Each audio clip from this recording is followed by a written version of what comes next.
Plays that back from check. 22nd to go in the third. Fremont works in.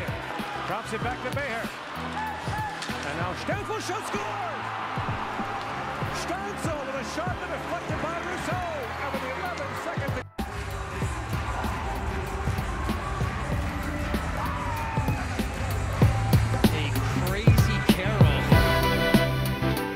to Lucky shot there from Czechia in the World Juniors, which is like 21 to 18-year-olds playing for their country in hockey. Canada won't medal for the first time in 4 years. See you later, Canada. This is interesting to see. Daily Sports Podcast news, narratives, takes, and gambling. Some other hockey news. Don't try to fight someone who's like an actual badass. Here is Dylan Cousins. I don't know who he was trying to fight. He's a Buffalo hockey player, but then he learned his lesson. See this thing on his nose? That wasn't there before the game. A lot quicker than I prepared myself for, and I think it escalated a lot quicker than I prepared myself for, and I think I need to know kind of who I'm going up against and be a little smarter next time for sure. It escalated. Yeah, that's a good idea. Good idea. I appreciate that. That is indeed, that is the key, certainly. Let's go to the National Football League where we've got some news. David Tepper, owner for the Carolina Panthers, was recorded in an adjacent suite. He's in his suite. He was recorded in an adjacent suite in Jacksonville where a fan appears to have been heckling him. A Jacksonville Jaguars fan was heckling him. So David Tepper, the owner of the Carolina Panthers, threw his drink at the fan. Let's watch. This is annoying sound here. I'll mute it. Look at here. This guy's like someone's saying something to him, and there's the owner. That's the owner, the billionaire. Is like, dude, I'm sure the Jaguars are, and like the Jag fan gets up there like, fuck you. Oh man, this is just like 4th year owning a team, dude. Screams Daniel Snyder. What a loser. David Tepper is such a loser. Okay, I'm a winner. No, I don't know what he would say to me. He probably didn't care. What a loser. Just what a loser. Do you remember the Jason McIntyre thing we talked about yesterday? Was it Jason McIntyre? I'm pretty sure that's who it was. Jason McIntyre was the guy that screenshotted his ESPN playoffs and was like, why is there porn? Oh, it's Jason Whitlock, not Jason McIntyre. R.I.P., my bad. Jason Whitlock thing was like, why is there porn? Well, Buffalo Wild Wings responded, and they responded hilariously and awesomely. Here's what they tweeted. Buffalo Wild Wings tweets, so I'm looking at the current standings. This ad is running at the top of the page. How is this possible? 6-piece boneless wings value bundle. I didn't see anyone else do this. If someone else did this, I want to give credit to where credit was due, but if they were the first to do it, what a great way to make fun of something. Usually it takes huge corporations like that a long time to get all that crap approved. And to run it up through management, and then someone's got to be like, yeah, that's a good idea, and someone else is like, I don't know, and like, you need approval, and I'm going to circle back next week, and then the social media team's like, it's going to take forever. You know, corporate America is so fun. Everybody likes it so much. Let's go to Dan Campbell, who got fussy with the media in his thing. Actually, I don't know if he got fussy as much as he was just saying, hey, guys, if you got something to say, why don't you say it? Say it to my face. So this is a radio interview with a local Detroit radio station where Dan Campbell is being asked about. So remember, he went up for it on 4th down.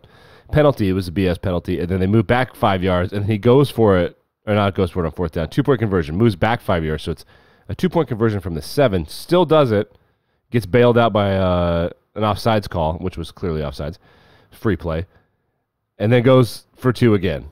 So going for 2 from the 7, everyone was like, this is what it's like when you're playing video games. Just like, I'm going to do it anyway. So here's what he had to say when the local media in Detroit wanted to call him out about it. You got the penalty and moved it to Go ahead and say it. Say it. Both of you. What? Say it. Say what you want to say. I think from the 7, it's a low percentage play. I think your chances of winning are lower than if you kick the extra point. I would like you would say it to anybody else. I'm on the radio. Say it like you want to say it. Yeah. I thought it was a reckless decision. Thank you. That is so cool when you're 11-5. I mean, if it was 5-11, he's probably fired. But that, I mean, not because of that, but because of being 5-11. Okay, so Aaron Rodgers got threatened by Jimmy Kimmel after saying some defamatory, crazy shit. For those of you that are paying attention to The world Epstein is trending. That's because he apparently was blackmailing a bunch of people and recording them having sex with people who were not 18 years of age. And eventually, this list of people was going to come out. And now Epstein is trending. And so Aaron Rodgers has been talking about this list because he's a conspiracy theorist. Aaron Rodgers said the following on the Pat McAfee show. Quote, there's a lot of people, including Jimmy Kimmel, that are really hoping that doesn't come out. I'll tell you that. If that list comes out, I definitely will be popping some sort of bottle. So Jimmy Kimmel responded, quote, dear asshole, for the record, I've not met, flown with, visited, or had any contact whatsoever with Epstein, nor will you find my name on any list, other than the clearly phony nonsense that soft-brained wackos like yourself can't seem to distinguish from reality. Your reckless words put my family in danger. Keep it up, and we will debate the facts further in court. Jimmy Kimmel works for the same company that Pat McAfee works for, Disney. And Jimmy Kimmel is worth a substantially higher amount of money at that company than Pat McAfee. I would imagine that this is the last time Aaron Rodgers will appear in the show. Maybe I'm a hyperbolist. I don't know. I would imagine that Disney would be like, hey, Jimmy Kimmel's like an actual asset. You're a guy that yells. So I'm sure that they're going to be like, hey, Aaron, you can't have Aaron Rodgers on the show anymore. Because Jimmy is more important now. Because this is the public response, but the private response was probably Jimmy talking to whoever's in control at Disney and ABC, being like, motherfuckers, fuck these people. I'm going to lose my shit and shit on your programming publicly for a long time. And they were like, well, that would be even worse. That would be so bad if our own company had a person who was higher on the ladder telling people lower on the ladder that they suck and just exposing them and making fun of them constantly to everyone's face on an enormous platform in the same network and the same infrastructure. Yeah, that would be bad. So I would imagine that Pat McAfee's getting a talking to today about the Aaron Rodgers situation. Maybe not, though. Maybe they just want the data. I have no idea. I have no idea what's more important. It's going to be hard to distinguish there. But Aaron Rodgers, shouts to Aaron Rodgers for having the courage to accuse someone blindly with no information. Unless he has information, then I guess shoes on the other foot. But I doubt it. I should have known that the Texas Longhorns would lose, man. Ted Cruz was there. Here's some fun Ted Cruz stats. Sports bettors are now 15-2 since 2017, betting the money line, which means to win or lose the game. Betting the money line against teams Ted Cruz shows up to support in person. If they had bet $100 in each game, they would be up to $2,300. The Texas Rangers, University of Texas, just crazy. He is the worst curse in sports right now. By a lot, and I just kind of want to feel bad for him, but you simply don't feel bad for him because he's a tool. Why is he always looking at me so earnestly? I hate people like that. The NFL released a training video, I guess, to explain how players' support is eligible, and the immediate response to it was, this makes you look stupider than if you had just said that they lied and everyone's take was exactly the same, which is like, what are you talking about? What are you talking about? Snoop Dogg is going to save the Olympics. This was reported yesterday. It was reported a couple days ago, but I just didn't want to deal with it because we had football. NBC has officially activated the plan to save coverage of this is the Barstool Sports headline.